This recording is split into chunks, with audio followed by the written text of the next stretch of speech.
De mémoire de pêcheurs, on pouvait autrefois se regarder dans l'Ancobra.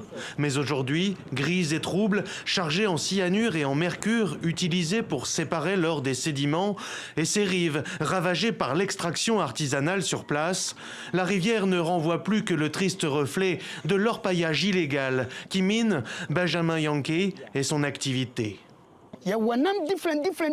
Avant, on trouvait différentes espèces de poissons dans cette rivière.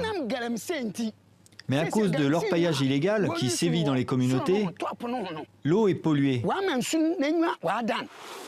À tel point que selon la Société nationale de production d'eau potable, le Ghana risque de devoir en importer dès 2030, s'il n'est pas réprimé d'ici là l'extraction illégale de l'or. Le galamsey, comme on dit ici, contraction de gather and sell, récolter et vendre.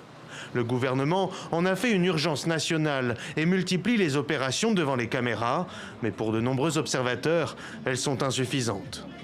Ce que nous constatons, ce n'est pas une lutte acharnée contre l'orpaillage illégal. C'est plutôt une approche, disons, qui traîne des pieds, d'une lenteur excessive, alors que nous savons ce qu'il faut faire.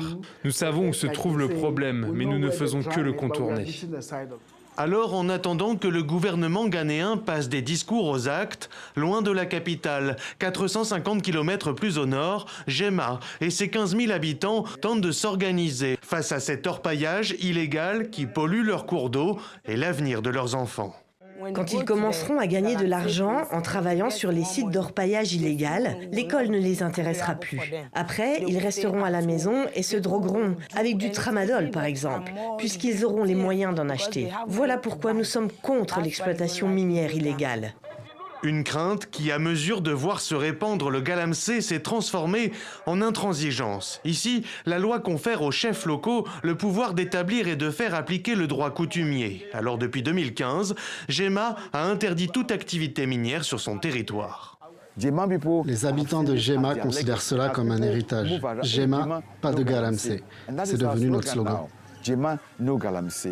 À Jema, une brigade citoyenne s'est aussi formée. Elle patrouille à la recherche d'activités minières et a le pouvoir d'appréhender des suspects pour les remettre à la police, ce qui n'est pas sans risque.